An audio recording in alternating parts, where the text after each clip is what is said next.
Curious About Cannabis podcast is produced by Natural Learning Enterprises, a mission-driven company dedicated to enhancing critical thinking skills and public scientific literacy about life in the natural world. If you like Curious About Cannabis, consider checking out some of these other learning initiatives by Natural Learning Enterprises.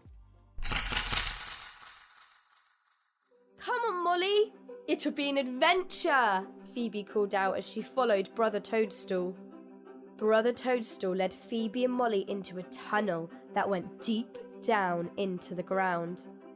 As they climbed into the tunnel, they found themselves getting smaller and smaller and smaller. Our new children's book, A Toadstool's Treasures, takes young readers on an adventure into the fun and fascinating world of fungi. Learn more and find mycology-related learning resources, games, and lesson plans for teachers and homeschooling families at toadstoolstreasures.com. Biodiversity loss due to habitat loss and fragmentation is rapidly increasing around the world with devastating consequences. Learn how you can help contribute to native habitat corridors in your community and reconnect with your wild neighbors at gardenwild.org.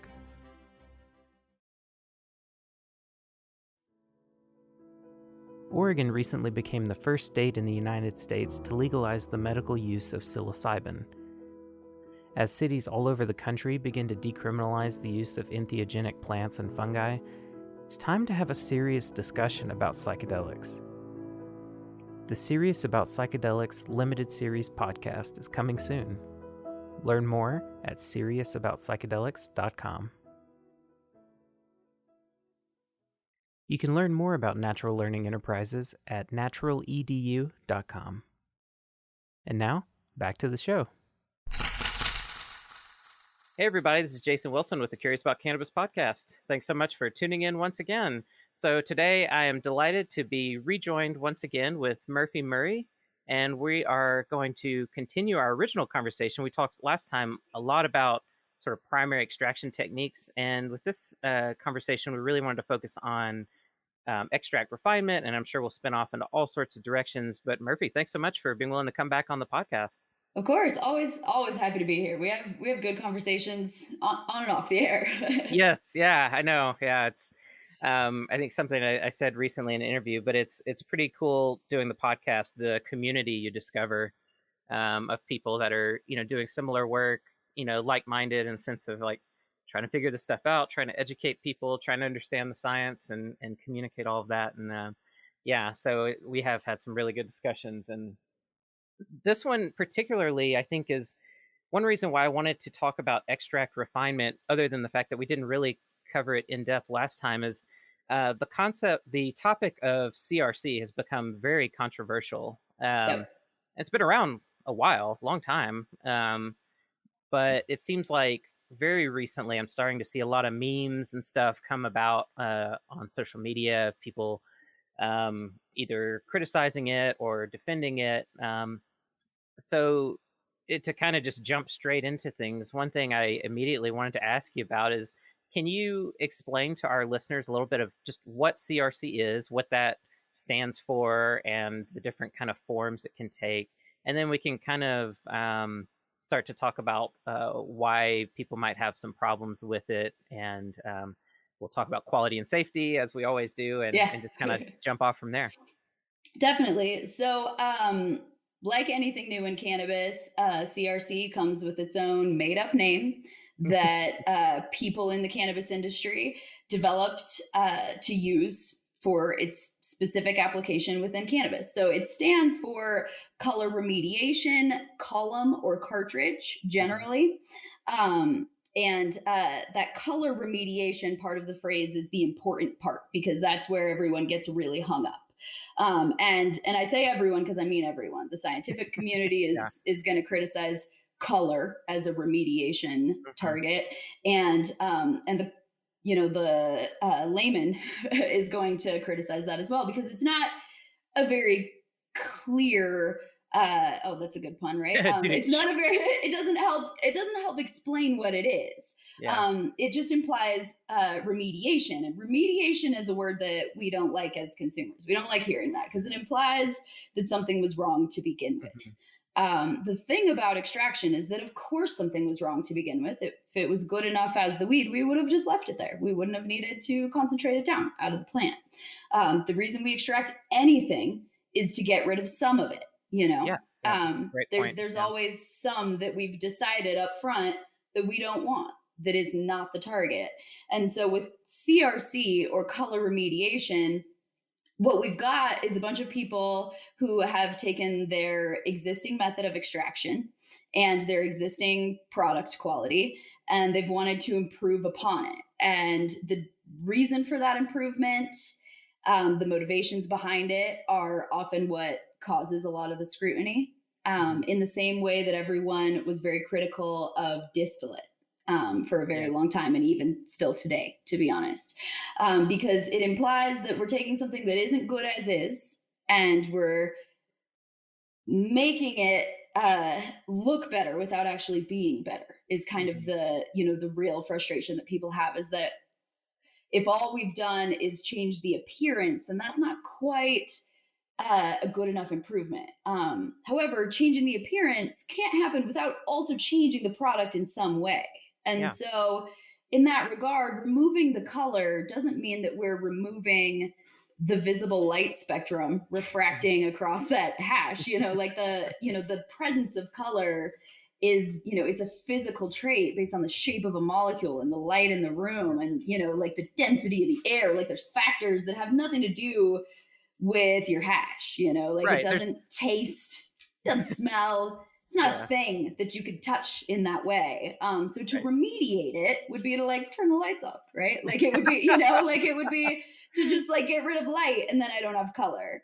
Right. Um, but what people mean by that is to remove some of the most well-known compounds that Mhm. are accompanied by pretty common colors. And so the first category of that is going to be, things like anthocyanins, xanthophylls, tannins, a lot of these like plant metabolites, these compounds within the plant that are not the oh no nos, like Yeah. chlorophyll, that we just all agree like green is bad, brown is bad.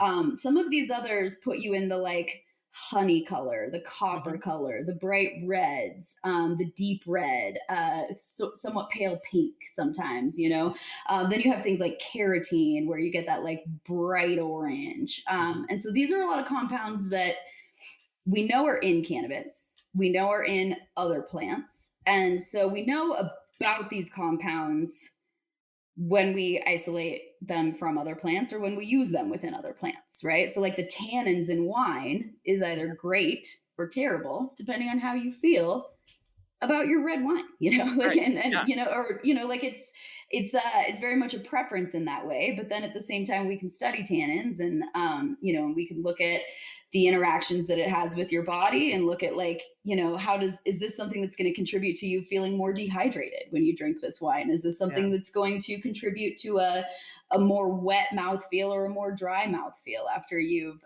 tasted it? And so those Yeah. are things that do translate well to cannabis, in the sense that like a lingering flavor after you exhale, versus a flavor that you only get right before you consume it, almost, Mm. which is very much like the wine, of like what you smell in the glass before you take a drink is just as important as what lingers on your breath afterwards. And they're different, right? They're different Yeah. types of flavors, different types of Mhm. compounds contribute to that. And with cannabis, we have all of these compounds that we want to associate this really important value to. Like, these are the active ingredients, right? Yeah. Because they're either psychoactive or relevant to your experience in one way or another. So we've picked like certain terpenes that we think are good. We haven't made a good list of terpenes that don't play a relevant role or that might be bad. But then we've looked at things like canaflavin, or like certain Yeah. flavonoids, certain individual compounds, but we really pick and choose off of that board, Yeah. based on the evolution of our research and the demands of consumers, and kind of just the trends in the way that we consume these products too, and so in that way, trying to remediate one or more of those compounds can give you wildly different results. So just removing anything that happens to reflect the color red Hmm. might not have a very significant impact on the way your product tastes. But if you remove everything that reflects the color yellow, it will for sure, Mm. because you've got some compounds in there that are yellow that have a notable flavor. And these are flavors, even more so than Hmm. like terpenes or smells, right? Yeah. So these Yep. are things that contribute to that like mouthfeel, to what you experience on the exhale. And those are really interesting compounds because those tend to be what we look at when we're trying to capture like the experience of smoking the joint Hmm. in a dab, right? Exactly. Some of those compounds don't translate over, either because we didn't extract them or we degraded them in the process or we filtered them out one way or another. So when people look at CRC, there's not one compound that we're saying is being removed. It's not Mhm. like saying pesticide remediation, where we're saying there's no pesticides now Right. and everyone feels good about that. It's not like saying de-waxing, where we're saying now there's not waxes and so everyone feels good about that. We're saying a big mystery category that we have not identified nor quantified has been removed, maybe, probably.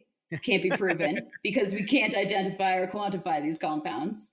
And then what you end up with as a consumer is just a visual change that Hmm. represents any number of like actual physical changes in terms of what molecules were removed.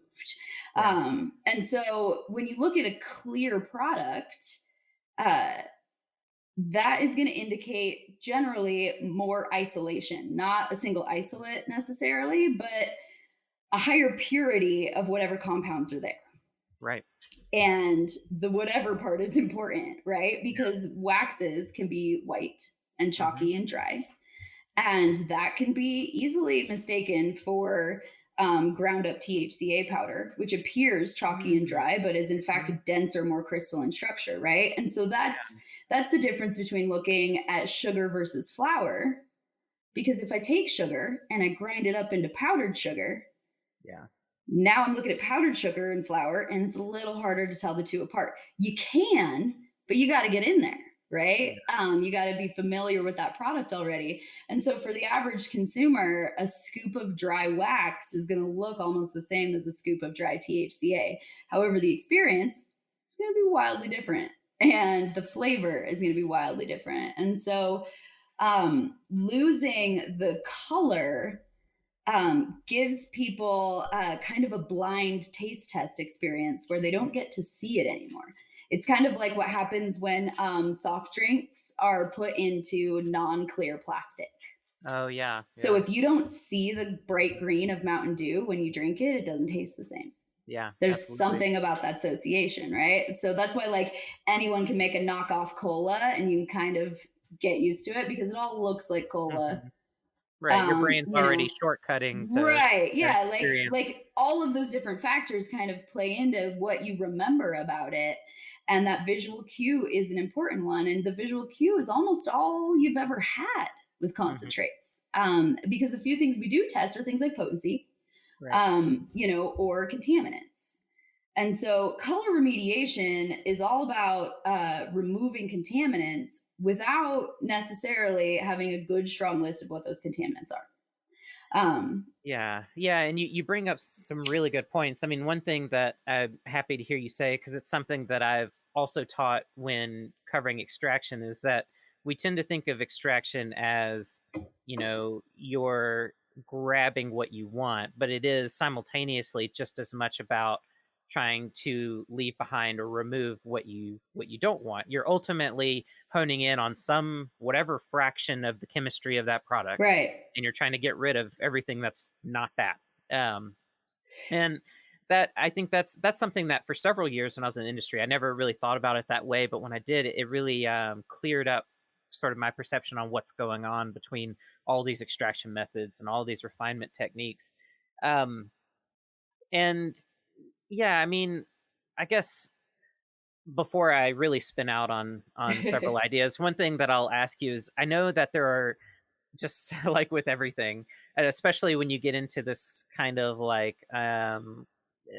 column type of work, there are all sorts of like recipes for these Sure. columns Right. or cartridges. So can you speak a little bit to sort of the common components of um, of a color remediation column or a color remediation cartridge? I know they use various clays and things like that, but can Right. you describe, in general, how they're usually similar, and then how people kind of tweak them for their Sure. Yeah. needs? So this particular method of this particular process is column based, which is an Yeah. important feature of it, especially from that chemistry perspective, because it is all a variation of chromatography. Hmm. Generally, a solid phase Yep. chromatography, Yep. and Exactly. so the way that you apply that is really important. And we've already established that the goal of the process is unclear, Yeah. which within traditional chromatography would not really be acceptable. You Yeah. usually are looking for one thing at a time, if you're Hmm. even looking for more than one thing when you're dealing Yep. with a batch inside of a column. Especially a customized column. I mean, Right. you would go through and try to characterize everything that's coming out of the other end of that column, so you understand, like, what's You'd getting want to know retained where and exactly. when, and yeah, exactly. Right. So if you look at it from that traditional chemistry type of formulation, you would never do the things that we do in cannabis, because in cannabis we started with no testing. Mhm. So we started by just extracting as much as we could off of the plant. And the only category in our waste was what we didn't want, right? Yeah. And then we started taking things out of that oil that we were extracting one at a time based on finding out that they were there. So we Yeah. started drying our bubble hash to get the water out.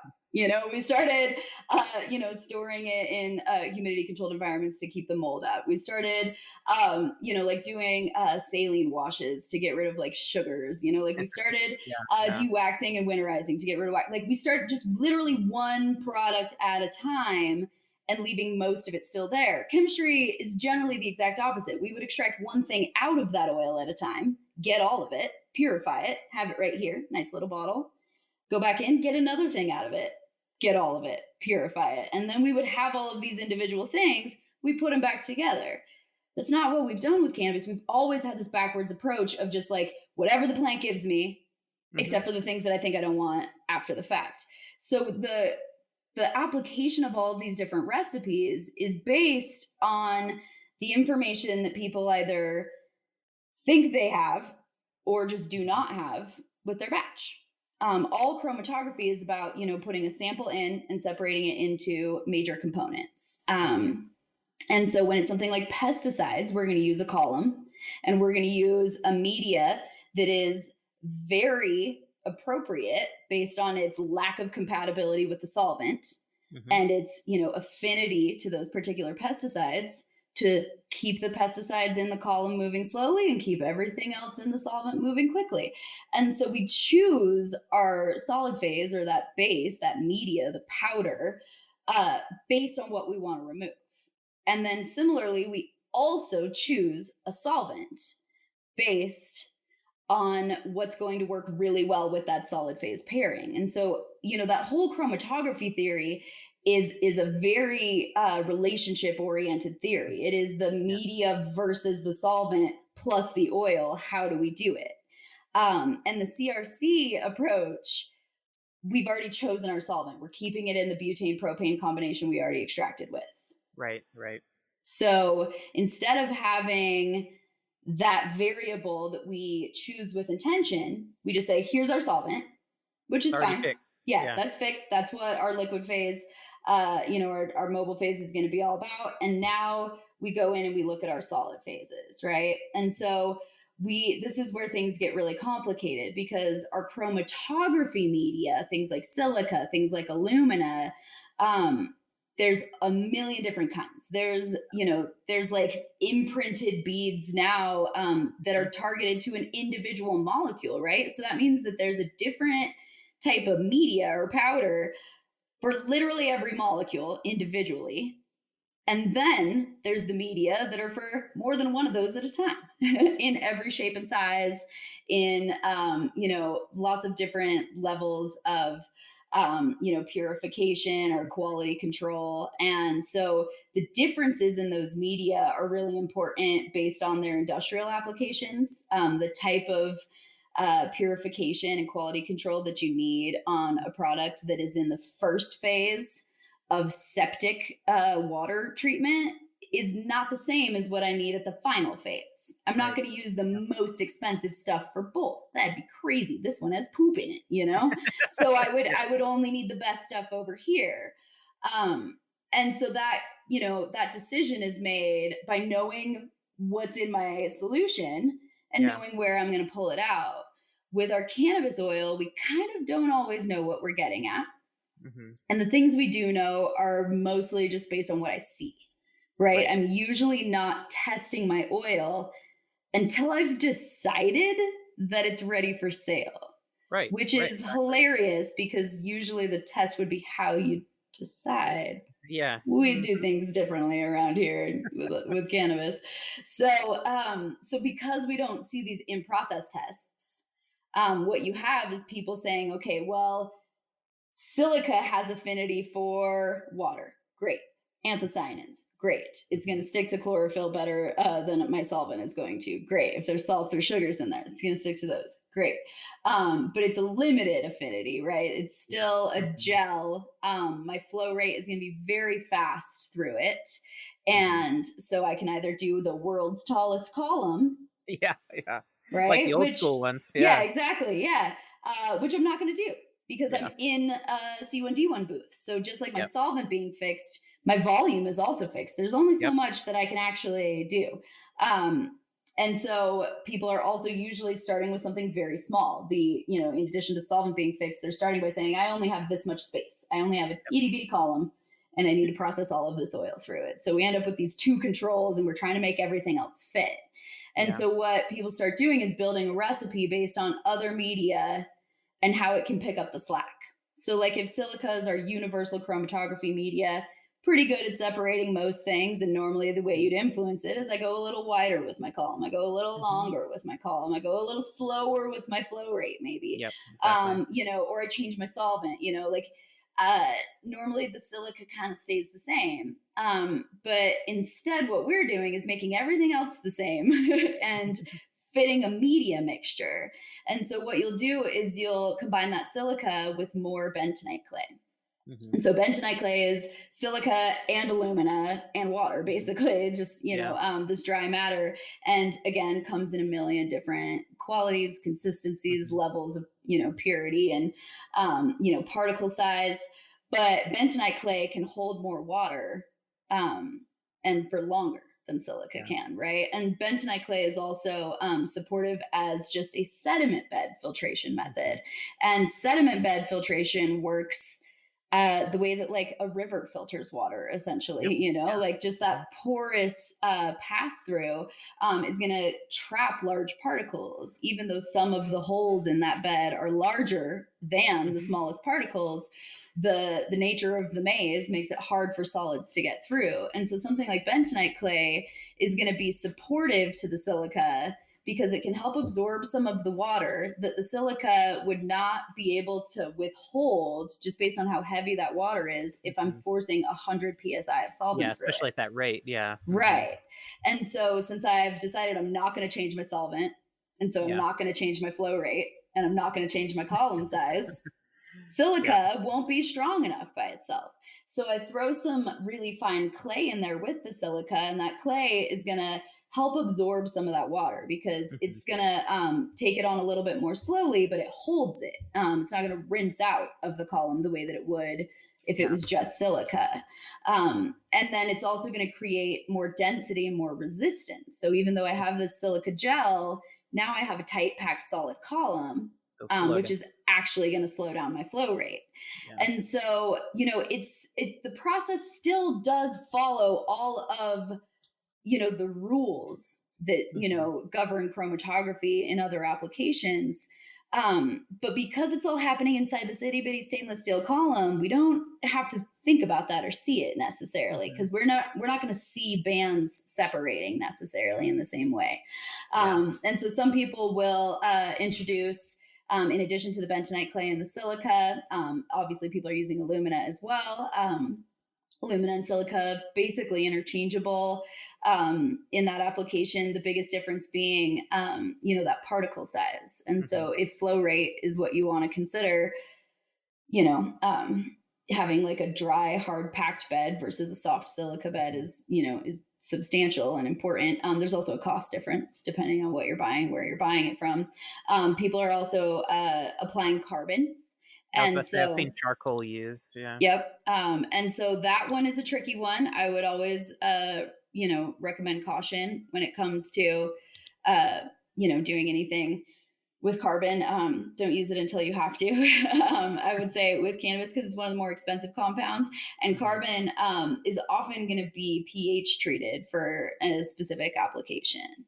Hmm. Um, and your silica is just kind of a standard pH. Your bentonite clay is just kind of a standard pH. It might be neutralized as like part of a quality control process, Right. as a guarantee, but like also if I just go get clay out of the earth, it's like kind of neutral too, so they're just guaranteeing it to me, but it has that existing standard range. With something like carbon, you can get it anywhere from like 3 to 12. Like you could have this wide variety of carbon and pH interferences. And so that is an interesting twist on things, because now you're working within these already kind of weirdly defined structures of Yeah. chromatography of the shape, the size, the flow rate, the affinity, Hmm. the controversy between the solvent and the solid phase. And now you introduce this acid washed carbon, which has some of that affinity, has some Hmm. of that sediment bed, like fine particle filtration value. Also has that pH influence, which can Hmm. now be changing the pH within your column, which is another application standard in chromatography practices. You just never do all these things at the same time. This would Especially without normally, measuring. yeah, this would normally be many columns, and you choose which one based on like the guaranteed analytical data that you already studied carefully. Yeah. And so to just shove all that inside one little mixture and then put all your oil through it has unpredictable results, as you might Yeah. I mean, imagine. it seems like the practical goal is to be able to shoot your extract and solvent through there and just hope that it comes out clear, and that Right. whatever made it clear is all stuck in the column and you move on. Like that's really Ex- nuts and bolts. that's the hope. And sometimes that's what it looks like, because like this is still only the first part. This is still just column prep that we're talking about. This isn't Right, even right. the run itself. This isn't even Yep, talking about yep. how you wet it, the reservoirs, the other applications. This isn't even talking about how you collect your fractions, the way that you separate and kind of sanitize them from each Mhm, other. mhm. Like all of these things influence that final output. And so there's a lot of people who do all of this work to build a really high quality targeted chromatography column, and then they don't collect fractions. And so the thing Mm, about mhm. the column is that everything comes out. It's just a straight line. It's coming out, and so it's not a filter in the way that sediment bed or particle filtration Mhm, stops something. And so if I have a bunch of large particles and I have a small filter, then all the large particles will just keep piling up on each mhm, other. mhm. If I have a chromatography column, it's not permanent in that way. Right, I you can slow it introduce, down, but right, I can slow it down, but it will all come out. And so mhm, your goal is to get the right distance in between these different yep, compounds that you can collect them separately. And so you don't want that distance to be too long. That's going to waste your time. You're going to have all of these mhm, fractions of nothing in between. But you don't want it to be too close, because then you can't collect them separately. Except that it doesn't matter if they're too close. If the fractions we're talking about are terpenes and cannabinoids, maybe right, I can collect those together. But if the fractions we're talking about are heavy cannabinoids and lead, mhm, I don't want to collect those together. yep. Yeah. And so when we start introducing things like the clay and the carbon, which we know is actually sticking to some of these compounds in a little bit more permanent way than Mm-hmm. silica or alumina would in a regular chromatography column, we know that the media isn't rinsing completely clean anymore. So we do have a mass loss that is Yeah. like, relevant every time you run through it. And so in that way, there is filtration involved. That if I just run everything through the column, there will be a point where stuff stops coming out with my same solvent, pressure, temperature Mm-hmm. parameters. And then I would have to change those parameters or change my solvent to be able to get the media to release whatever it's still holding on to, because things like the clay will just kind of keep that water for a long time. Yeah. And stuff that's highly soluble in water, and some of the stinky odors that come from degradation, Mm-hmm. some of the like darker browns that are actually chlorophyll that's Yeah. degraded, the type of stuff that you get from like old material, some of those are really removed just by dehydrating your oil, is how I would more accurately describe that. By Mhm. just getting that water out, it's most of the stink.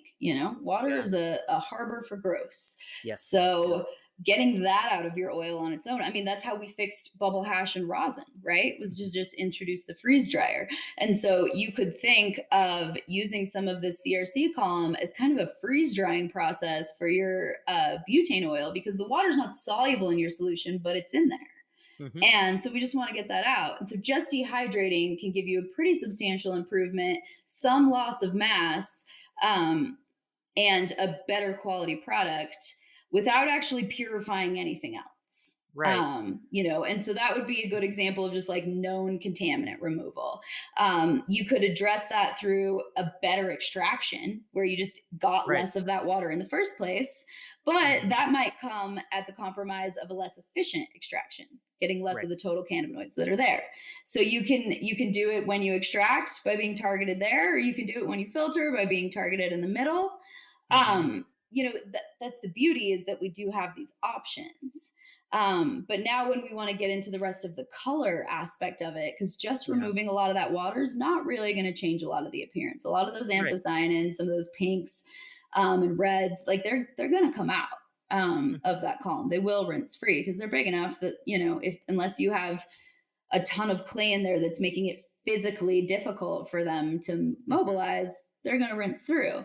And what you've got to keep in mind is that if you do have that type of physical barrier, you might be obstructing other large compounds like your Mhm. cannabinoids, Yeah. other compounds that maybe you do want. If you don't rinse enough, if you cut it off too early, you might be missing esters. Yeah. And so that's your fruity flavors. That's your Definitely. banana, that's your like the strawberry and the blueberry and stuff. That's Mhm. not terpenes. Yeah. And so you've got to wait for those to come out of your column. They don't come out first. Yep. And so what you end up with all these different recipes is different chromatography methods where the retention time is basically unknown. Mhm. Yeah. And then if you're not collecting it fractionally, you have kind of no control over what things come out where.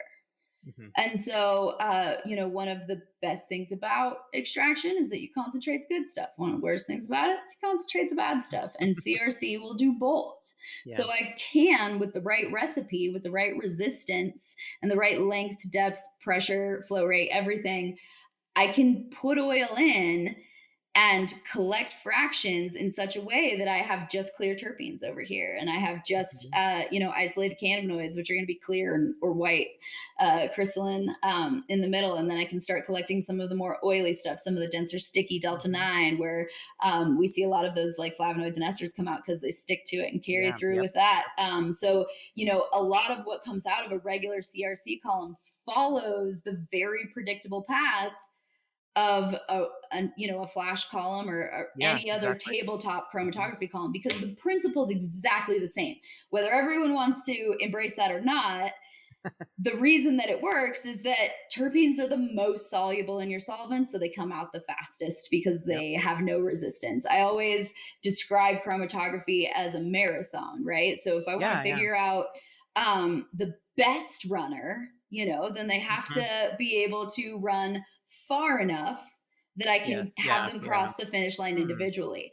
When I'm judging a sprint, someone's in Hmm. there with a freaking camera, and this is milliseconds, that's like Yeah. your NASCAR where you're like 1/10 of a bumper behind somebody. Right. um, that's not how I want to collect fractions. I want the Yes. marathon where I have time to like golf clap and hand a water, take a photo, and then, oh, here comes the next one. I Yeah. want space and time in between capturing each of those in order to actually evaluate them. And so with that marathon, I want the same distance every Mm. time so that I can figure out where these runners come out. And if I figure out where they come out, they'll pretty much come out the same every time. And if I Right. do that enough, this method could be perfected in the same way any other chromatography method could be perfected in a glass column or a flash column or an Mhm. HPLC or whatever you're using. Oh yeah. Um, Principles are all the same. right, exactly. But that does come from practicing and repeating the same method Hmm. and then measuring it. Hmm. And so that's where the controversy of CRC comes in because, like anything, if you do a bad job, make a bad product. Hmm. And so, poorly done distillate smells like hot fish garbage Yes. and is like 60% potency, right? So, who Yeah. needs that? Because it's not a better product, right? So Yeah. the concept of distillation is that I'm using boiling point to purify compounds. So it should be cleaner and stronger. And that would be the reason that it's better. But if it isn't purer, if it isn't more Yeah. isolated, if it isn't over 90%, then it isn't good distillate. So that doesn't make all distillation a joke. That makes this distilled oil a joke, right? Right. But we invented this noun distillate that is just like this Lumps ominous every. product, Yeah. right? That could mean anything. Yep. But at least in the realm of distillate, it always kind of meant oil that wasn't supposed to have flavor. In the realm of Yeah. CRC, which is the same thing, now we have a noun that should be describing a piece of equipment that's being Hmm. applied to your consumer product as well. Yeah.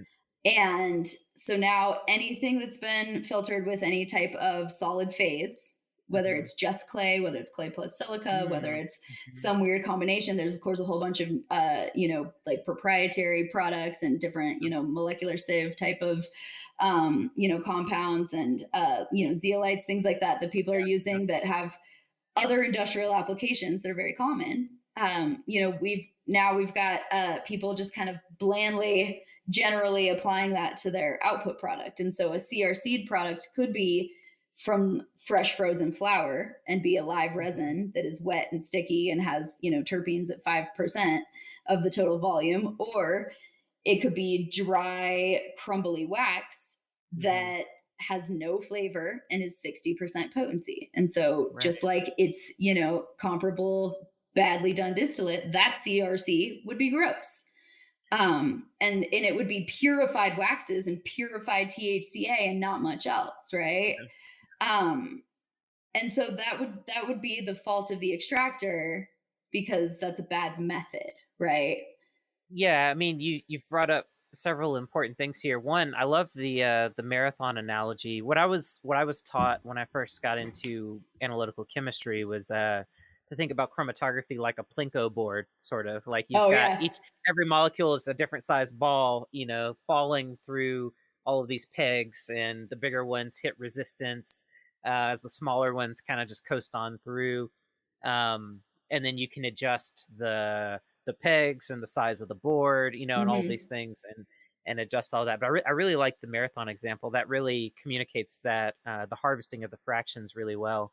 Yeah. But what you just pointed out, that like when people say that something is a CRC treated product, that has no single meaning, and so Right. that could apply to any chromatography method used in the extraction process. Hmm. Um, which is it's fascinating because the argument around CRC right now is like there's a camp of people that really want to know whether a product has been treated with Right. CRC or not, and they'd like to see it on labels and all that sort of Sure. thing. um, and that seems to be gaining a lot of steam, which is worrying because you're talking about labeling something that itself is not defined. Right. And so it that ultimately brings out the risk of further misinforming people. Yeah. Well, that's my frustration, is that it's always our petty arguments between extractors that hurt the patients. It doesn't hurt us. When we Yeah, criticize each other, we get over it, you know? yeah, But the consumers are sitting there saying, wait, what's poison? What's gonna kill me? This is yeah. bad? I didn't know this was a thing. We don't have that same reaction to it because we knew it was a thing, Hmm. right? So, so it's easier for us to be like, oh yeah, well, this distillate that's 99% is not hot dog water because Yeah. it's 90, because now I don't have to call it distillate anymore. Now I call it delta 9 THC. Hmm. Now it has a name because it's isolated, now Right. it's not a weird ominous, Yeah, this fake. ambiguous Yeah, ghost. exactly. Yeah. Yeah, this kind of marketed product with no substance. Once we've isolated it, now I've got a name for it. Now I can call it something. And that's what consumers need to demand. Quit asking Hmm. us to come up with catchy stuff that's easier for you to understand. No, we just need to have the scientific discussion. You Yeah. deserve to know the alcohol content in your wine. Yes. Yeah. If you wanted to know if pesticides were sprayed on those crops, you can ask for that and you can get that information. If you want your winemakers to start testing for tannins and put that on the label, you can demand it. That's the same thing for cannabis, and so much more so than any other industry, because the government loves to regulate us. So if you tell Hmm. them something's important to you, they'll come and make us do it. Start demanding terpene testing. Yeah. One of the most common criticisms of CRC is that it strips the terps, right? Right. So the best way to prove that to be true or false would be to test for terpenes. But you don't hear people say, where's the terpene test for that product? What you Hmm. hear people say is, oh, that's not terpy. And that's Hmm. not Yeah. Yeah. Yeah. a freaking observation. That's a useless thing to say to anyone. It's not fair to the consumer. It doesn't help Yeah. them, especially in these COVID times. One of the things the consumer used to be able to do was smell a product before they buy it. And most of that Hmm. isn't even allowed anymore. So Yep. if you're buying based on words, those words should match numbers. Yeah. Like our descriptions should not be trusted. We're just saying stuff in the lab these days, more than ever, from Hmm. marketing perspective, as well as just like that kind of IP Oh yes. Yes. perspective of like, this is my recipe, so it's different than their recipe. Who cares if it is? Like if you use more silica and less bentonite clay, like it's still silica and bentonite clay, which has like a fairly predictable outcome. And if you're using a wide short column and someone else is using a narrow long column, like you guys might get like similar result. It's so hard to Hmm. compare different processes to each other. It's like saying Yeah. a strain is bad because of one grower growing it. Like, who knows? Maybe Right. they're bad. Right. It's too many Exactly. variables. So when we say that to a consumer, it doesn't give them any more information. CRC Yeah. doesn't mean anything. Now, Yeah. when people ask for it to be on the labels, I think that that's fair, but I think that they need to approach that in every category. One thing that you see a huge difference between hemp and cannabis with is labeling the use of solvents. And Yeah. so in Colorado, if I winterize an ethanol, the word ethanol has to be on the outside of my package, Interesting. even if I Okay. extract in butane, right? Hmm. Because I put ethanol on it, so It's I got to touched list ethanol. it, Yeah. right? Hmm. So if I grow diamonds in pentane, I've got to list Hmm. pentane, right? Yeah. California says you got to list the extraction solvent. So if I extract it with butane and then I crystallize later, recrystallize in pentane, Mm. I don't have to list pentane. Interesting. I And hadn't so caught that. that is not fair to the consumer. Hmm. Not because it's good or bad to use pentane to recrystallize, but Sure. because Yeah. they deserve, if they've decided that they want to know what Right. solvents are being used, Then I they. think it's dishonest to not tell them every solvent that's being used. So if Yeah. consumers want to know every method of filtration that's being used, great. You want me to list when it's stainless steel, when it's a glass frit? You want me to list when it's silica, when it's clay, when it's a paper filter? Is it an ash-free paper filter? Is it a slow, or is this one a 2 micron? You want me to list every, like every Right. You one want of me to those? give you a whole like bill of goods of everything that Right. has Exactly. And touched. Yeah. so, so then from there you got to narrow it down to like, okay, well then what are maybe the known allergens, right? So Right. silica could be labeled an allergen. So silica, clay includes silica, so that's all in the same category basically. Mhm. So then you could say, okay, now we have to, list silica, but carbon's not an allergen. So now we don't have to list carbon, but we're going to list Right. silica. Like you end up making these weird compromises when you put those semantic rules in place. And so I Yeah. think that what you've got to do as a consumer is instead of pay attention to how it's made, pay attention to what's in your jar. That's Yes. what you need Yes. to know. We're Yes. doing stuff in the lab, whatever, okay? What's in your jar is what matters to you. What I had to take out of it to get what's in your jar by itself, we can talk all day about how to communicate that to Hmm. the consumer and not get very far because of those issues with scientific terminology versus cannabis Yeah. terminology versus lack of access to testing. I can't even test for flavonoids if I want to right Right. now. Yeah. Hopefully someone will hear this and email me because I've been dying trying to, get this analytical information. Um, like we can't take it from that side. It's easy to Mhm. put the burden on us and say, you're the extractor, tell me what you did to it. What does Yeah. that actually tell you? Is that Right. helping How are you you make your even? decision?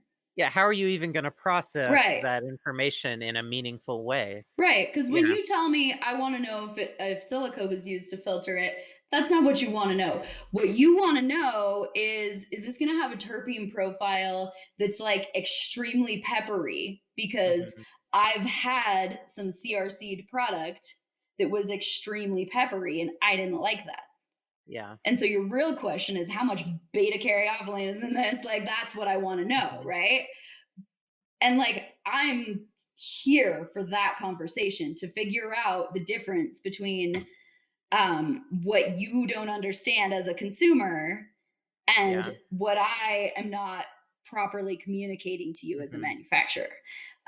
Because if we can complain about the same things, Yes. we'll get the testing. If we Yes. just get on board together, we all want terpene testing. That's actually what all of us want. Yeah. But what we do instead is call something a terp sauce versus a wet batter versus a live blah blah blah. We just say things Yeah. instead of put the terpenes on the label. Well, and I mean this issue with vernacular is one reason why the first substantial chapter in my book is simply like, here are all these words the cannabis industry uses, Yeah. and here are alternative words you might also be familiar with that mean the same thing.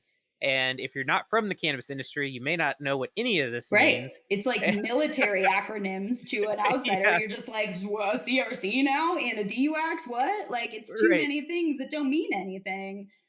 Uh, Yeah, and it's just what I dislike about it is that it's unfair to the consumer yeah. because with cannabis, and I think consumers in general, like there's definitely like a shift in the past decade of people Oh, trying to be more yes, aware and absolutely. caring more about not just like false advertising but the integrity of the information that's Hmm. on their packaging, right? So Yeah. like it was that type of climate that made people start putting no hormones added Hmm. to their Yeah. milk. But it took like another 6 years for people to say, oh yeah, hormones are never added. Right. That's not allowed. Yeah. They're just saying Because they're tapping that it's into what not you allowed, think that right? Yeah, you. yeah, yeah. Yeah. And so you as a consumer thought that you were getting special treatment when they Mhm. were just basically taking advantage of what you don't understand, Yep. Yep. which is rude, I think, and worse Yes. and Yep. disingenuous. And the cannabis industry is so guilty of that. Like we Absolutely. do that to consumers where we pick that trending hashtag of a cannabis term Full and spectrum. then full spectrum, broad spectrum. Yeah. And we just make it, botanical, organic. Like we turn it into a thing that makes people feel like they're not doing cannabis the right way Mhm. unless they do it this certain popular right now way, which is Right, and it not fair to anyone. no, it sends people chasing dead ends Right. rather than really Right. understanding, the core of what's going on. And I'm so glad you said, what really matters is what's the finished product, what is its chemical profile, and what Right. do you care about. And the on the consumer side, the education that is most valuable is like partnered with good analytical data, taste a bunch of stuff and figure out what you like, and then find out why you like it. Yeah. Like what are those components that really matter to you? Are there certain cannabinoid ratios, certain Hmm. terpenes present that you really like? Oh, it turn out to like you really do care about flavonoids, and esters and everything. And the ester thing is something that's really interesting because, depending on the extraction method and treatment methods and Right. stuff, you can get very unique esterification of Yeah. compounds, cannabinoids and terpenes and stuff that like Right. come, joined together and everything. So it really gets into this really fascinating world. But, that's really the starting point is like get acquainted with what some of these major terpenoids actually smell and taste like. And eventually when we get to the point where, we're able to get a better handle on the flavonoids and Hmm. understand, like being able to tease out those things and some of these ester components. And talking about color, there was a good paper that came out recently about cannabinoid quinone compounds and Yeah. how Right. those are responsible for some of those reds that are Hmm. in extracts. Yeah. And so, wrapping your head around, and you don't have to have like a degree in chemistry to have a good practical understanding of these things. It Right. really is like taste testing, but just having that information to accompany the taste test. Yeah. Uh, I If mean, if you read every book and memorize how to properly pronounce every terpene, you still have to go smoke some weed you still have to do to something. figure out which one you like. Like you can read everything and you still have to just try it. You could read every paper written on terpene interactions with your brain and terpene interactions with THC, but you're still the variable that you Yep. can't read about. So Yep. you still have to try it. And so there's things you can do to like refine your palate. Right. Literally Yep. the same as the type of steps that you would take to be a better wine drinker, for Yes. Yeah. example, because I think it's the best comparison to the types of compliments and complaints that we have Yeah. about cannabis, and especially in the, like that recreational retail sort of connoisseur smoking realm where you have people talking about their full melt versus their rosin Hmm. versus like a high end live resin versus a cured resin, whatever. And we all are, in our own ways with our own hilarious lingo, talking about how to either replicate the condition that it's in the plant Hmm. or improve upon it, because there's a lot of examples where extraction of a plant is actually better Hmm. than smoking it as the raw flower. And then there's a lot of examples of the exact opposite. Some of those OGs are really hard to capture in a concentrate. Hmm. Yeah. Um, and you just don't get the same experience that you get when smoking them in a flower. But some of those fruity flavors, this is where we're talking about those esters again. When when you smoke them, they smell fruity, but they don't always get that flavor Yes. Yeah. because the that combustion process is Yeah. not You're just breaking. favorable to Yeah. that ester doesn't exist anymore Yep. in the way that a terpene will kind of boil and still be Hmm. itself for a minute depending on how Yeah. hot you're What you're getting doing. it, Yeah. Yeah. yeah. But like, those esters don't have that tolerance. We're Yeah. not distilling an ester in that same way, right? So Yeah. so now we have a product that like you actually can kind of preserve and improve upon in an Hmm. extraction. And so now it's not about mimicking the flower, it's about like improving that concentrate. And once we start getting into that world and we start talking about mixing strains together Yeah. and really formulating, it gets very far away from like the strain names that and the Oh yeah. sativa Yeah. and indica that you've come to Mhm. associate your habits with. And so the way that we communicate what it's made of is just even more important. If we Yeah. had the right recipe, it wouldn't matter where those terpenes came from.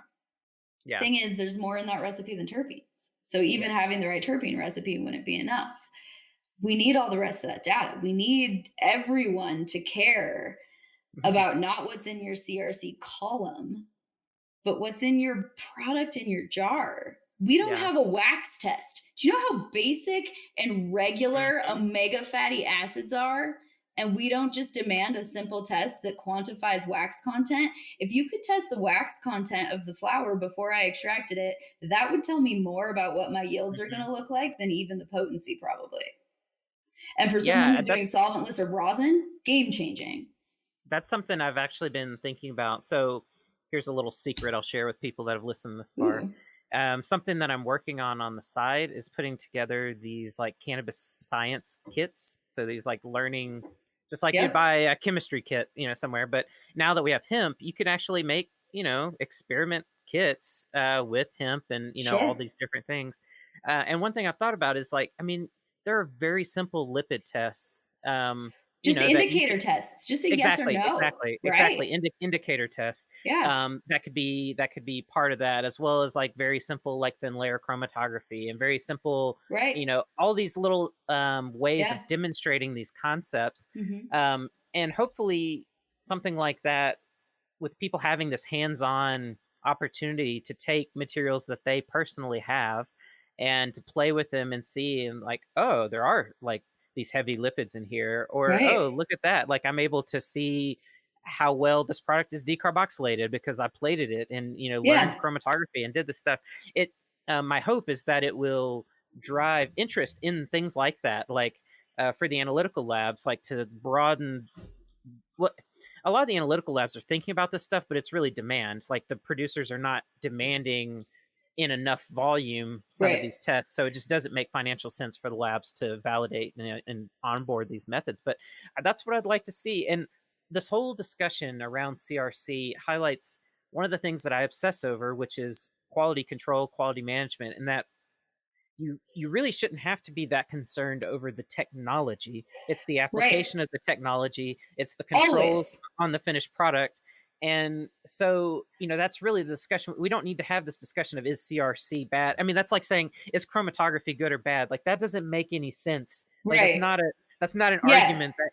anyone Like, wants is to have. distillation good or bad? I don't know. Do we like rain? Because we need distillation, Like Yeah, we it can't say general things like that. yeah, it falls apart into absurdity. And so Exactly. talking more about like, well, how are producers taking quality management seriously? Are they Right. evaluating the components of their columns if they're making custom blends? Are they evaluating the final product? One thing I wanted to ask you about: have you ever seen extracts come out of a column like this and have particulates in them Yeah, from? so good question. Yeah. So the risks, health and safety is always Mhm. usually where I start, but I love advocating for the consumer as well. But Yeah. the health and safety risks really are predominantly posed to the extractors for Mm. sure, because their exposure to the media is right up there, close and Mhm. personal. Yeah. When it is loose, when it is dry, when they're mixing it, when they're baking it, Mhm. when they're pouring it into the column, when they're pouring it out of the column. And, one thing that you can't do when you're using butane and propane, unlike almost every other solvent that you would probably choose for chromatography, is that you can't wet load your column. Yeah. Yeah. You have to load it as a dry powder. And so, for people who aren't familiar with that, the difference would be between having a bucket of dry powder and then pouring liquid into it and then scooping like a thick, slurry Goop. that isn't Yeah. dusty and pouring that liquid into a column through a funnel versus trying to scoop the equivalent of mixed up powdered sugar and flour together Mhm. and not make a mess into a narrow column and still putting that through the same funnel. So a wet load is just easier. It's harder to mess up. Mhm. It's easier to pack tight. It rinses a little bit faster because it's already wet going in. Channeling is really easy to avoid. So the whole process just goes faster. You can store it that way, which is helpful if you're trying to get through a lot of columns in a day. When you're dry loading, it's just kind of a bad process. And so the extractor has a significant exposure during Mm. that process. They need to be wearing a respirator just because this is fine particulate dust and Yeah. Mhm. inhalation of fine solids of any kind, bad for It's you. bad. Yeah. Yep. Yeah. And then silicosis often comes up. And so that is from crystalline silica. The tricky part of this is that the silica gel that's called silica, Mhm. not the one that gives you silicosis. That's a gel, it's a round little particle. It doesn't do the same things.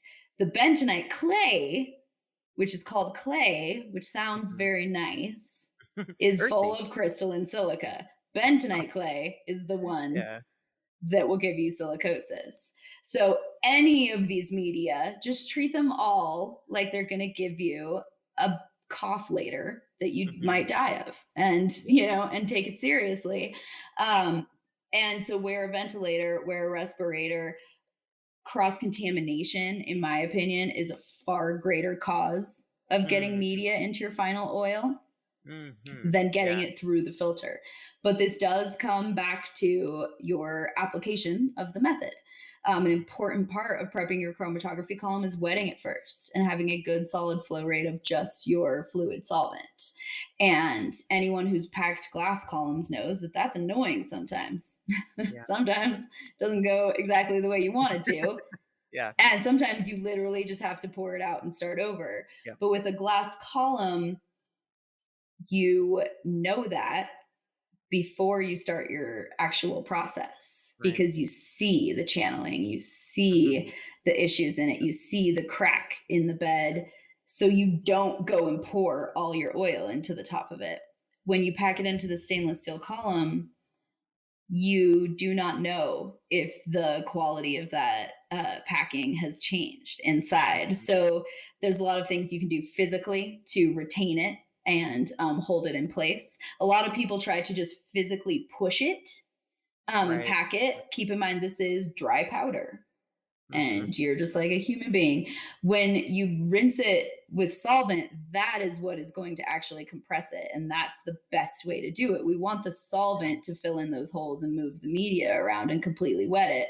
And properly wetting a column creates its own internal sediment bed filtration. Once it's completely wetted, no more dust, even the fine dust will get through its own kind of packing. And Mhm. then you've got your Yeah. additional Good packing point. underneath it, right? But Mhm. during that wetting process, fine dust is rinsing through absolutely, because you have wet at the top, dry at the bottom.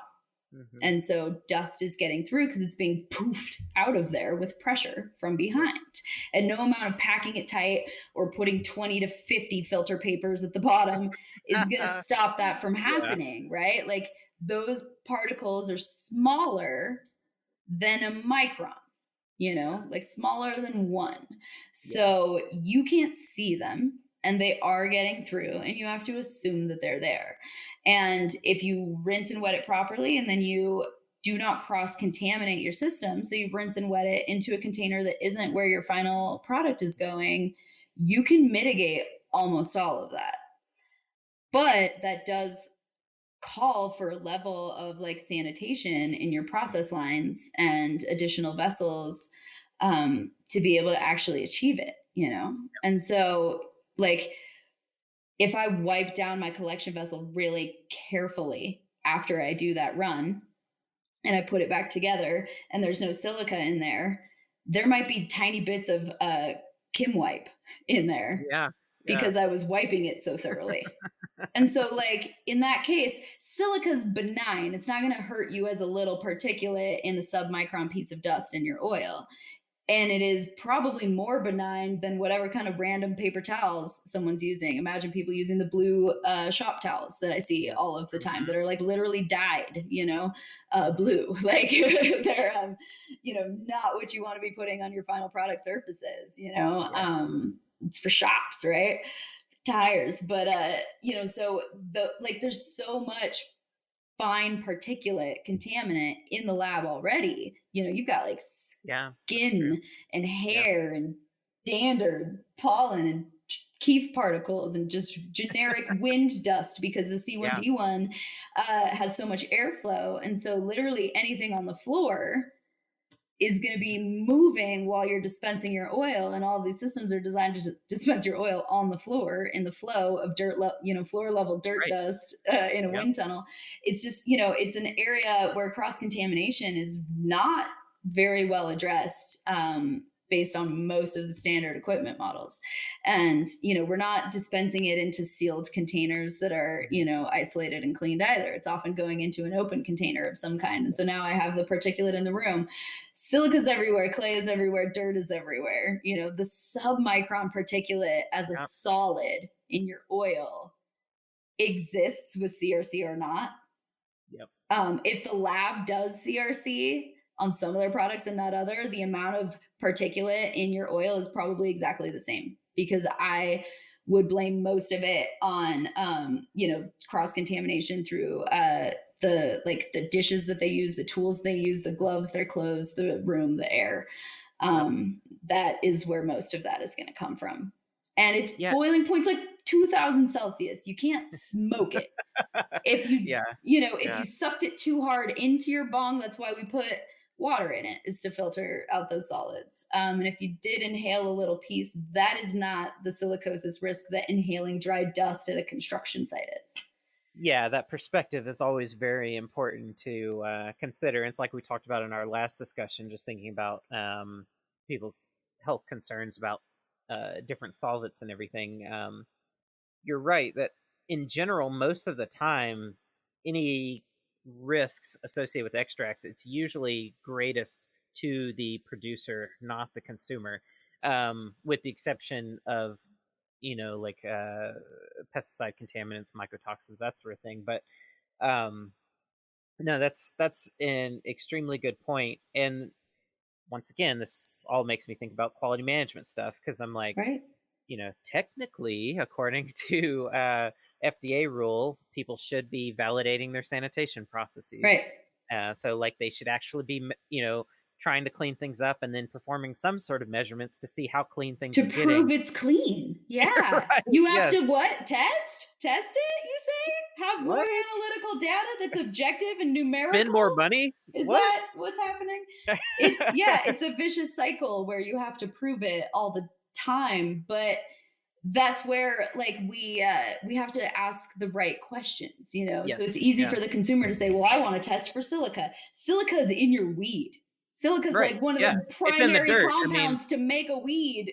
That's how it yeah. grows. You It's don't in have the silica, you don't have cannabis. right. It So it creates the skeleton. yeah, so that Yeah. test is guaranteed positive. You will always have some, right? Yeah. And by the time we're concentrating it down, you know, you don't need a test to identify silica. The test would be weight. The test would be, particulate filtration, a syringe filter, a centrifuge, and then we would just weigh it on a scale that can weigh 4, Hmm. 5, 6, 7, 10 decimals all the way out. And so if you want to pay attention to those tiny decimals all the way out for benign compounds like silica, great, I'm here for you. I will put that, I'll say that everyone should put it on their label, but not before we talk about the whole number compounds that no one's Hmm. asking for on the label, that are Yeah. easy and cheap to test for. Terpenes are easy and cheap to test for. And if most of people's complaints are about the flavor, we need to standardize terpene testing to get that out of the way so that we can Hmm. move on to getting the flavonoid, the ester, all of that other flavor Hmm. testing. Yep. Because right now we can argue about terpenes all day, and have these conversations about botanical terpenes aren't the same. They are the same. It's just that there's more things in it. So what we want is Hmm. mass balance. Tell me what's in my jar. If you want to know how many 0.0000s of particular pieces of clay are in your oil, I'm with you. Let's find out. Because we're going to find out so much other cool stuff on our way there, Yeah. right? Let's Yeah. just That's keep true. figuring it Yep. out on our way. If I want to know that, then you should demand the lead results be on your label every single time, Yeah. because those get Absolutely. into the second and third decimal before they fail. A Yes. lot of those allowances are higher than you might think. Yeah. And so there's other known contaminants that people aren't demanding to see. You want to Hmm. see what's in your oil. Yeah. That's what matters. And there's so much cool stuff we could find out. Like those indicator tests are great. They're not great for an analytical lab, because what are they going to Right. do? Run 100 little paper, Yeah. Exactly. And samples? deliver No. Yeah. information that like Oh, is it's hardly blue now. valuable. We got sugar, guys. Yeah. No, we're not doing that. So it's not a it's just not the way that that type of analytical testing goes. But at the same time, the consumer has this like distrust for a vial in a computer. Yeah. A consumer Mhm. sees that and is like, ooh, witchcraft, I don't get it. Yes. It Yeah. seems too Voodoo. complicated.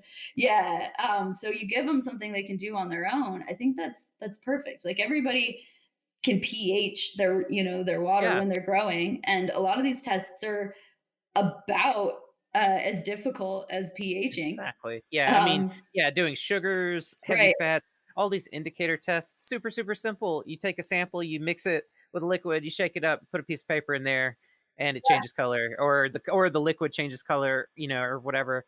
Um, yeah, and it delivers some bit of empowerment to the consumer. Like I can Right. poke around with this and look at it.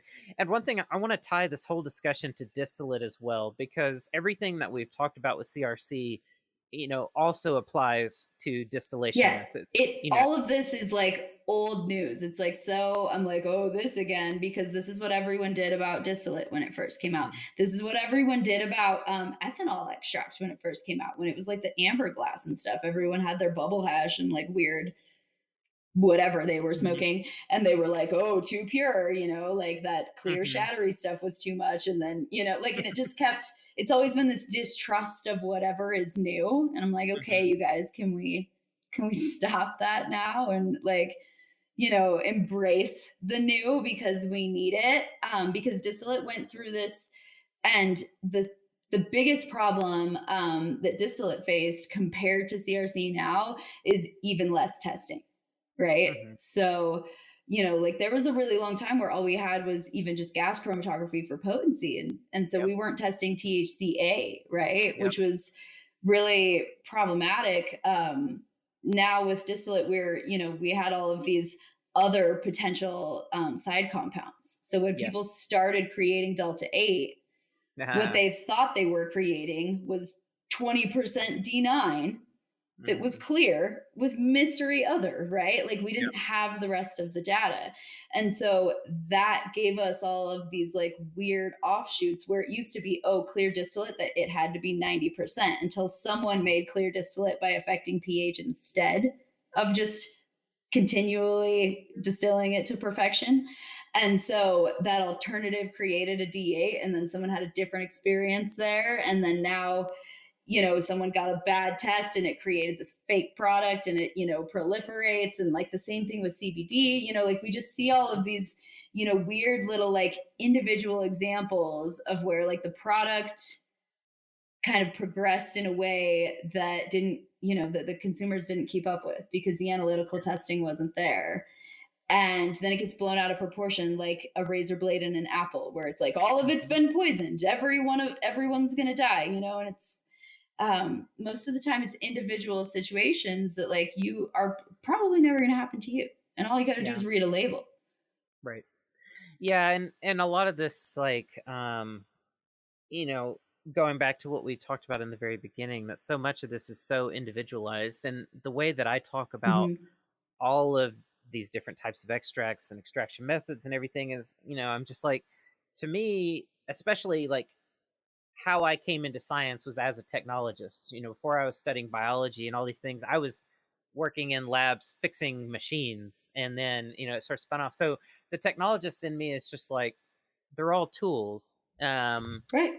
And if a certain tool doesn't work for what you need a tool for, then don't use it and find what does. But this debate over superiority, Hmm. or that, like, for instance, with going back to the CRC and distillate thing, that like all distillate is inferior because it's not, the fullest spectrum of chemistry. It's like, well, maybe someone, reacts better to that than Yeah. something, maybe than flour or an alcohol extract or something. And likewise with the CRC stuff. I mean, I hope that in this discussion, I hope the effect will be that people maybe take a breath and like slow down a little Mhm. bit with some of these arguments and the judgments that are kind of being thrown out there, and to just recognize. And this is something that I feel towards isolate as well, because isolate has Right. a sort of negative connotation to it in the industry, that isolate isn't going to be as effective. It's like, well, actually, for some people, it is. And I know anecdotally of people that have tried like every product under the sun, and they've ended up sticking with highly purified distillates, something that's very close to isolate, and that's what works for them for whatever reason. I don't claim to understand why. I don't think we have enough research to even say why you would need full spectrum over isolate. Like, Right. it's just still all so new. And And so seeing so people, personal, like you said, like yes, it's yeah, individual. I could never say that you are going to experience anything exactly the yeah, way that I do, least hmm of all color or some of these other, I'm cannabis. colorblind. I mean, Yeah, yeah. There's no way for us to generalize it. yeah, And the compounds are ultimately the same. I think that's one thing that I can say to consumers is like the weed's not that different. We're calling it a lot of crazy names. It hmm sounds really complicated. Pretty much the same stuff it was always made of. The difference is going to be the concentration, and it really does come down to looking at the label. If you're yep, used to smoking weed that was 10% total cannabinoids, and now you're smoking weed that's 24% total hmm cannabinoids, that's 14% more. That math, if it were posed to you that way, hmm would explain to you why you can smoke a little bowl instead of a whole joint and get exactly the experience you were looking for. yeah, Because we can't say a bowl is so many milligrams or a joint is so many milligrams. We can say this amount of mass has yeah, so many milligrams based on an exactly, analytical test. We have to come hmm back to numbers. And that's the only way to really stay objective with it, right? So yeah, consumers really need to just pay attention to that. Most of these concentrates are still gonna be as good as their numbers. Like you should still be hmm looking for how much of it can be accounted for. We know there's yeah, categories we aren't adding up.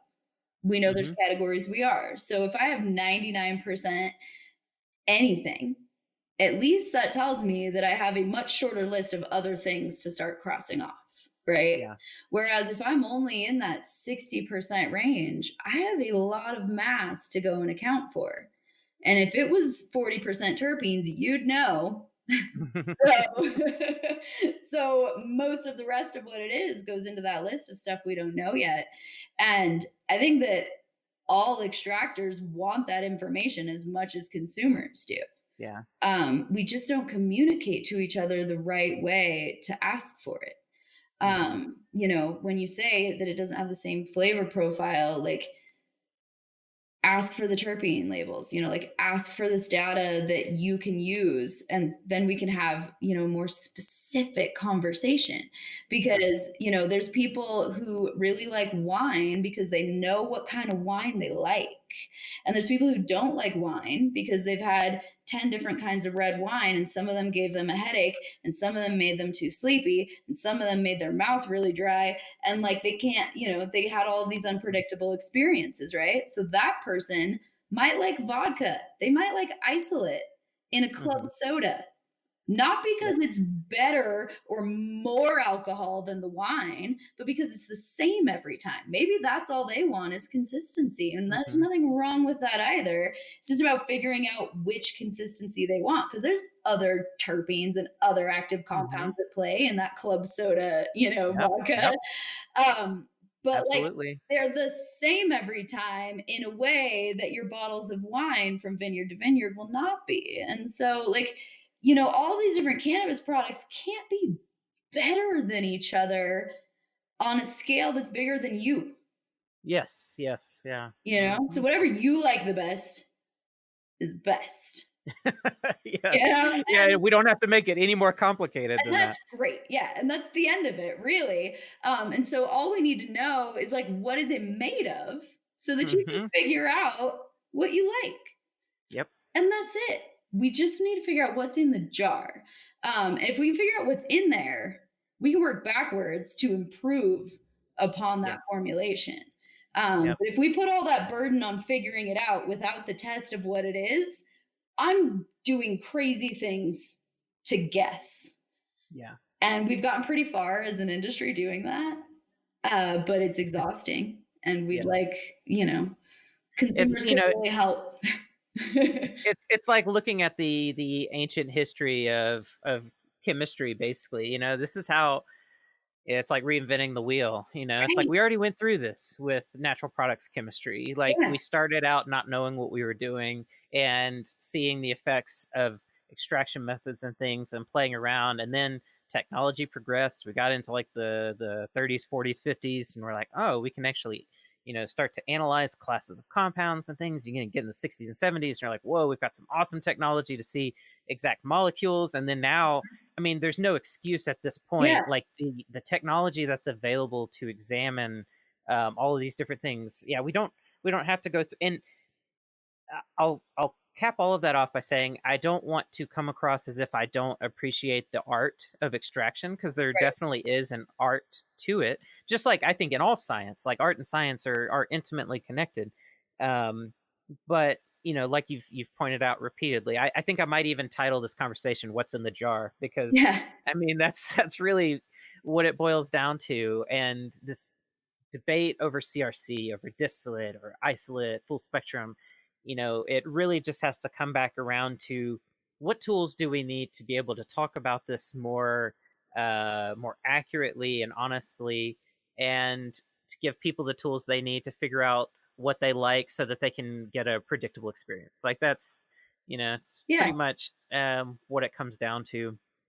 Um, and I see we've been going for like an hour and 20 minutes here, so I want to be very respectful of your time. I didn't mean to keep Sure. you this long, but I really really appreciate it. So I want to start to wrap it all up, and I hope that we have kind of come full circle here. I think from where we started in the conversation and kind of where we're at. So I hope that producers listening, um, I hope that one thing this highlights is the importance of quality control, which is one reason why I like talking to you, is because you appreciate quality and safety. And so I hope that on the producer side, that's something that's like if you're diving into chromatography, try to understand what you're doing, what you're working with, and particularly the safety aspects of Mhm. working with these fine particulates. Protect yourself, and ultimately try to understand your process so that you can validate it and do things the same way over and over again. But Mhm. also the finished product, try to understand what's actually in it to the best of our abilities currently, because we know that analytical technologies are going to continue to evolve. But also put pressure on the cannabis testing labs, because I can Right. speak from experience to that if you're not telling a lab that you're going to be paying every so often for a particular test that they don't already do, it's a business. Cannabis testing labs are businesses. They're not research Right. institutions. I wish they were. That's what I was hoping when I And got into that it's work. fair to pay them for it. We expect people Yeah. to pay us to run almost automated equipment. Yep. We can pay them to do the same thing. I think Yeah. it's fair for them to be a business. And if I talk to other extractors, they say, absolutely, I want flavonoid testing. And I talk to the lab, they say, no one ever asks for it. Yeah. Yep. They've got to Ask get that for it. feedback. Yeah. Yeah. If you're a consumer, just email every lab on the internet right now and say, "Do you do flavonoid testing?" The more times they hear that, it's just Mhm. like firing off repetition emails at Yep. like politicians. They just need to breathe that word in the subject line enough, and Yep. maybe they'll care. We have 100 years of organic chemistry that already did this. We don't need to be using a lighter to see how much butane is left in your oil anymore. Yeah. We can handle this. And I can tell you the labs are excited to do it too. I Yeah. mean, in the circles that I ran in, They don't wanna we run were all latency all day. They're bored. yeah, Yeah, and we've all been talking about flavonoid testing for years. I mean, I got into cannabis testing in 2014, and that year we were talking about, oh, how awesome would it be to be able to characterize flavonoids, and we'd right? do different types of extractions in the lab to see all of the pigments coming out and everything, Mhm. like, oh, maybe those are isoflavones. Wouldn't that be so Right. interesting to look at? So like the people working in the labs, they're already there. They're excited to be able to take on a new They've got thing. the And tools to do it. We just need yes, to support them. It's not that much of a additional investment, in, like, materials necessarily it's so much as their time. time, yeah, Yes. and so we just gotta be there for it, And and that's if you want accurate data. oh, sure. A lab Yeah. a lab can launch, and this is a slight concern I have, is with the demand, you'll have labs that'll say, "Oh yeah, we can do flavonoid testing. We'll run things on our mass spec so easy and see what's there." It's Mhm. like, well, the next question, make sure the lab has validated, just like you would like a producer to validate their production methods so that Mhm. you can trust the consistency. Um, the cannabis testing labs, you should always ask if they launch a new method, ask them, one, if they validated it, and two, how they validated it, because their answers to those questions will tell you a lot on the quality of that test, Right. and whether you can actually trust the results. Yeah, and then on the consumer side, I hope that in listening to this conversation, maybe there'll be a greater understanding that one, CRC is not a single thing, and that essentially when you hear people talking about CRC, they're really just talking about chromatography, which is a very broad thing that is already being employed by almost everybody to some Yeah. degree, with a few exceptions depending on your primary extraction method. But chromatography, I mean, analytical labs use chromatography, extraction labs use chromatography. This isn't like some foreign weird thing, Mm-mm. and it's okay. Yeah, Um, it's one of the safer ways for us to actually, like, break apart compounds. right? When it comes Yeah. down to, like, the dangerous, potential byproducts, like distillate presents far more of those than chromatography does. It's one of the safest things we could probably do, to Yes. start breaking it apart. And, I'm critical of people doing it improperly, Hmm. for their own safety, but I'm most critical of the bad communication. At the same time, everything that I produce, in our lab here in Colorado is put through chromatography because Hmm. if I can pull it apart and put it back together, then I do know more about what's in it. I can be more Hmm. confident in what I'm selling, and you, as a consumer, like, you deserve that. Like, you can ask for that. We can give Yes. it to you. You know. Absolutely, and it opens the doors to so many things you could do when you can, adequately separate compounds. And you're right. And the notes on distillate that I wanted to point out to listeners, because we talked about how there's a lot of overlap, and we didn't specifically dive in a lot into distillate. But one of the things you highlighted is that with distillation, if it's not done properly and well controlled, one of the big downsides are miscellaneous, um, side chain effects, byproducts, chemical byproducts that happen when things are put under heat and pressure and pH changes and all these different things. So with distillate, I would say the conversation needs to come around to, does the producer, once again, what's in the jar, what's in the Yeah. syringe? Do you understand, what's actually in that product? And for distillate, I sometimes, depending on the situation, particularly with Delta 8 THC, if you have the opportunity to actually see the chromatogram from the Hmm. analytical test, Yep. that can tell you a lot because you'll be able to see what peaks they actually recognize. And what you don't want to see are a bunch of mystery peaks that Right. are hovering around Yes. cannabinoids and further off, indicating that they're heavier compounds. Um, yeah, that you just don't know. So if you see this like 60% delta 8 Yeah. THC and you see a chromatogram, you see all these crazy mountains on Hmm. the graph that Right. they don't know what they are. Yeah, just That noise. that Yeah. If you've that should got be a red flag. And that's something that you don't need any chemistry background to Yep, evaluate. exactly. I would compare that to, like, if you're looking at, two different, like, raw food products, and one of them has an ingredient list that's like chicken, water, citric acid, and the other Mhm. one has an ingredient list that is like monotoglobium, potassium, blah, blah, blah, blah, carbohydrate Right. something, and it gets very long and convoluted. That's your messy chromatogram. That's looking like a barcode, all of this other stuff. And so, like, Yeah. maybe all of those things are probably cool, Right. but, like, But this you one only has three, so I know right. what's in there. And so if all other things are equal, and you're buying a chemical compound for money by weight, Mhm. you probably care more about what the ingredients are. That's Yes. all you've got to break it down to. And you can ask. I feel like that's something that a lab should be willing to share pretty Mhm. much any time. I understand that it's going to take a little bit of their effort and patience to explain things to, the people that they're testing for, but I think that that's a service they owe their clients. Mhm. And it's, if you aren't using that data, if you're just getting Yes. that report and saying 78, 62, whatever, and just Mhm. like filing it away and not improving upon it, then what is your job? You're just like the Oh yeah, robot, you know? and what are you paying for with testing? I think that's one reason why people complain so much about the price of testing is they don't always They understand don't the use value it. they can. Yeah. Yes, I they eat don't that data understand what up. they. Yes, like Like point I one mean, eight THCV?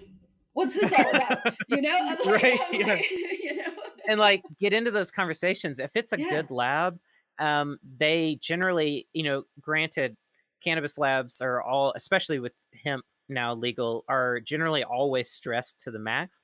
But if they're passionate about the work they're doing, they are generally happy to talk to someone else who appreciates their work, that wants to understand, Mhm. and labs like developing good relationships with people who actually value the work they're doing. I mean, it's not even just a business thing, but it's like an interpersonal thing that it's like I'm passionate about this work that I'm doing, and oh, it's giving you value, and oh, you're able to use it. Well, now I want to work with you more and understand how my work is affecting you, and vice versa. And it just leads to a lot better things. So yeah, ask questions. Don't hesitate to talk to labs. Yeah, they might be busy. You might have to wait a while to get in to see, the right person to talk to, but it's definitely worthwhile. And if you meet a lab that's very defensive or antagonistic and really doesn't want to share stuff or doesn't want to take the time to explain things, find another lab, because I mean the lab testing market is so competitive right now that like the bad labs need to be snuffed out. Yeah. It's something that frustrates me, and one day when I feel comfortable, I want to do a whole episode just talking about my thoughts on the cannabis testing lab industry, because All these I've carpeted analytical facilities. yeah, I've been on all sides of cannabis testing now, and I have a lot of beefs to air with the industry at some point when I don't feel like it might bite me in the butt. Yeah. But yeah, so anyway, But wrapping it all. starts with us all caring about that data and recognizing that it's important. If we Yes, all agree that the collection and the way that they're analyzing that data is not correct, then that must mean that we also value that data. So we shouldn't give up. yes, We should yes, pursue exactly. more correctness. We shouldn't Yes, say, "Well, the data is bad. Throw it out. Let's no, keep guessing." We should ask more pursue questions. it harder. Yes, That's absolutely the goal. Yeah, yeah. we've got to make these labs compete for our money if they want to be a business. Hmm. And I think, like you said, it is interpersonal. I can only imagine being a chemist in an analytical lab and watching people test products, get gross results, and sell it anyway. And just Yes, how do you look at that person every day you see it. Yep. and be fine It's with it? Like testing pre rolls, I can't. It's too much. Yeah, I mean, there's so many variables of why I got out of the commercial testing space, but It probably makes me um, want to quit smoking weed. I feel. yeah, it does. Yeah, you go through periods of time. Yeah. There's so many aspects of it. You get tired of the industry because you feel very underappreciated. Yep. You see bad actors in the industry because everyone has to get stuff tested if you're in a regulated market. So you see the people that should not be participating, that are selling known, inferior product, or, you know, one thing, my hat's off to, a lot of the people that I worked with. They would refuse if they got the sense that someone was coming in trying to push bad product or trying to push stuff to black market or whatever. Most of the people in my circles would say, I'm sorry, we can't work with you anymore, because like we know what you're doing, and we can't in good faith I can't look contribute. at it every day. Yeah. Yeah, I can't contribute to something that, is either going to lie to somebody or hurt somebody or whatever. The pine rosin thing, so that's something you've talked about, before it was even acknowledged as like a big problem. There are people that are actively doing that, and cannabis testing labs, like, now that there's been some scientific literature published on it, we know certain compounds that we can test for to know whether pine resin is mixed in with an extract or something. But Right. before all of that, cannabis testing labs, there's no way for us to, Yeah. do anything about that. You may have a good sense of what's going on, but you're just the lab. Well, And and if so, we're not demanding to know what the other 40% is when it's not cut with fake mhm, stuff from Amazon, then, like, then what is the difference? What's the difference really between the pine rosin cut versus mhm. miscellaneous 40% distillation byproduct? And that's exactly my Can you point. Yeah, prove to me which one is more or less safe? Because you can't until we that's identify all of it. We that's gotta exactly right. finish it. It should add up to 100. I want a whole pie, you know, and Yeah. we're so far from that. Yeah, even if it's just classes of compounds, because it's Right. like we don't have to know every molecule, but at least know, like, I mean, this is what you see. Like some of my prior background before getting into the cannabis analytical world. Mhm. When I was working as a botanist with the BLM, one of the things that we would do is send native plant seeds off for testing, and you'd get reports back that tell you all these classes of compounds and tell you the relative concentrations, and in general what you're dealing with, what the components are, what the components of the plants are, whatever. um, and just that level of information would be really great, just to know. You don't have to tell me every flavonoid that's in here, but just tell me, what's Flavonoids, is it? yeah, You know? yeah, Or is it or is it, an omega fatty acid from a seed casing? Like, what right? is it? Is it something I put in there, or is it something that evolved based on storage conditions? Is it something Yeah, that you can change in your growing methods, or is it something that's always there no matter what we do about it? Like, there's so yes, many other questions that come with one little teeny piece of information. exactly, yep, yep, yeah. So yeah, well, I know I was about to let you go like 20 minutes It ago. never, yeah, it never works out. There's so much to talk about It always, is, but yeah. um Because we can't like I figure out what's in the jar, that's it's gonna take the rest of your podcasts to get to the end of it, and I don't know, you know, and then we gotta figure out what's in your body. Ugh, it's gonna take forever. Oh yeah, I know. Yeah, that's what I've been bugging all of these endocannabinoid researchers Right. about. It's like, so what's the deal? What's the deal with our technology? And how do we measure these correlates to the endocannabinoid system? And talking to Dr. DeMarzo, and he's like, yeah, the endocannabinoid dome, there's over 200 ligands and dozens of receptors, Right? and we only just realized, like, and he's looking at interaction between the gut microbiome, and so Yeah. you're like, oh, Yeah. there's Yeah. the So I complexity get is that and I get all excited about it, and then I go into my lab and I'm like, wouldn't it be cool if I like knew if any of that stuff was in my oil or not? Like wouldn't it be cool if like any of that information that's fascinating could actually be applied back to this product that I'm selling to people?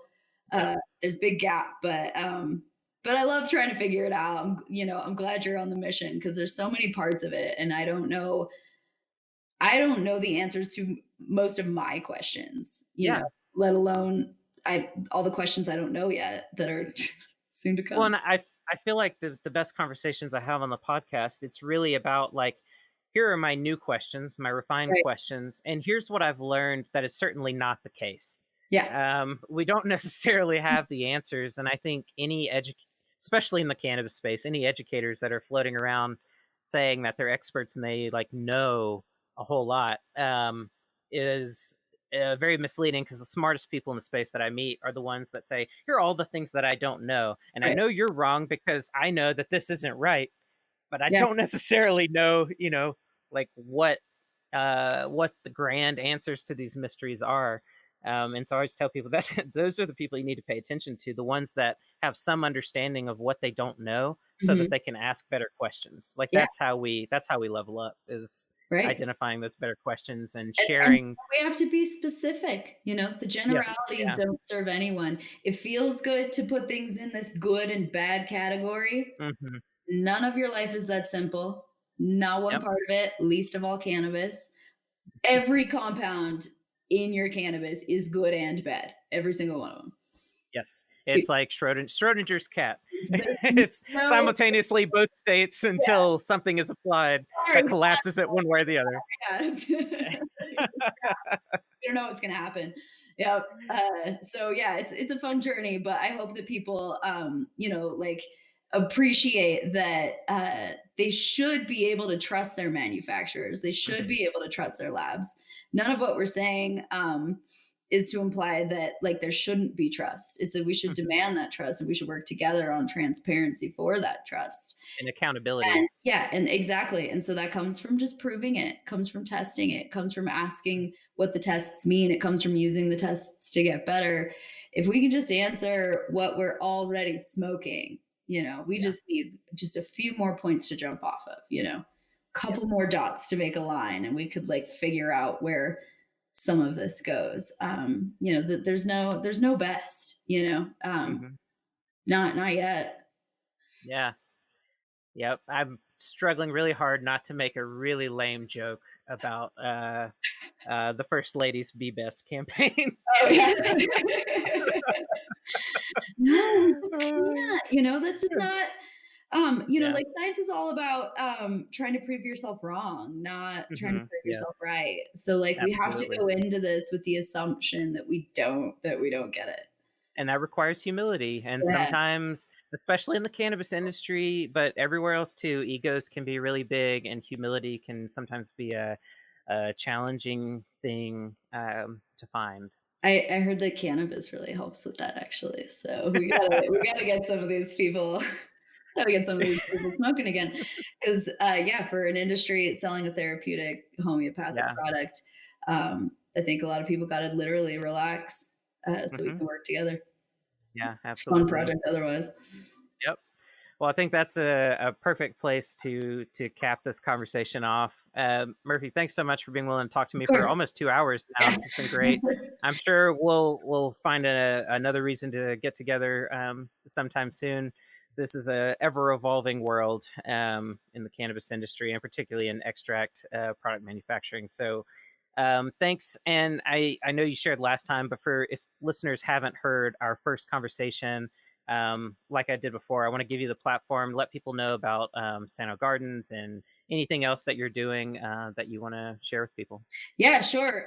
The world is different since we last spoke. So, I absolutely am still extracting and promoting Sano Gardens as a live resin product in Colorado, medical and recreational. You can check that out at sanogardens.com. Every test result for every product we've ever sold is right there on our website for you to read and reference anytime, and as well as a list of where to find it. You can follow us on Instagram. You can also follow me on Instagram for a lot of extraction specific type of content, for people who actually work in the lab. I also teach a couple of different classes that are live and in person. Those are a little more limited these days and a little bit more complicated than they used to be. So I would encourage you to go to my Instagram to stay tuned on that, because anything I say today might not hold up in a recorded format based on the world that is happening. If there's currently tornadoes and we're not allowed to go outside, forget I said anything about those classes.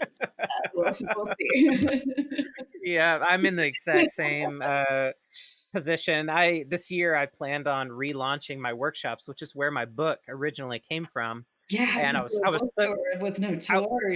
I know. I was so excited. I was like, all right, time to like get back in front of people and teach. And the reason I like to do my workshops is because they're in person and mimicked around, I like engaging with people. So I really enjoy having small classes and really hearing people's questions and going through all this in person. And like the science kit stuff that I talked about, that stems from the types of things I would do in my workshops, Right. experiments I would have people do. And so then coronavirus hits and I'm like, well, fuck, like what? What now? Yeah. Like, I miss those classes so much. I mean, there's yeah, only, even this one-on-one is still only so personal compared to right, right.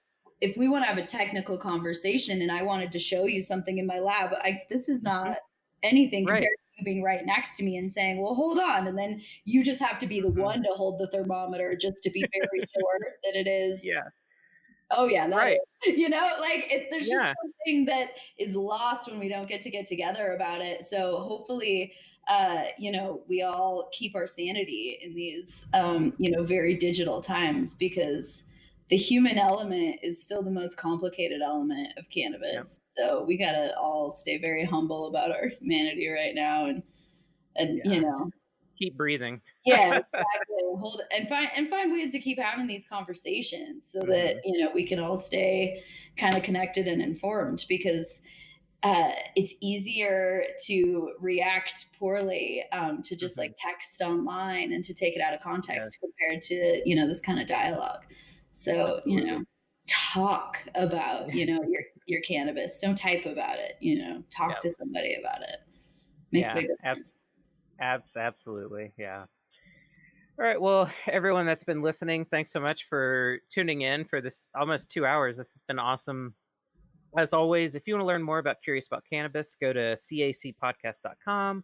Find us on Facebook, Instagram, or Twitter, primarily active on Instagram. And you heard me mention the Curious About Cannabis book.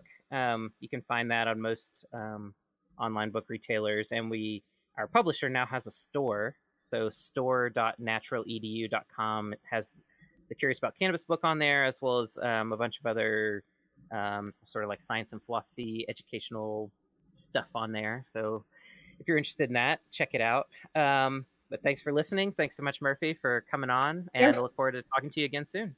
All right. Sounds great. Awesome. All right, everybody. Well, stay curious and take it easy. Bye-bye.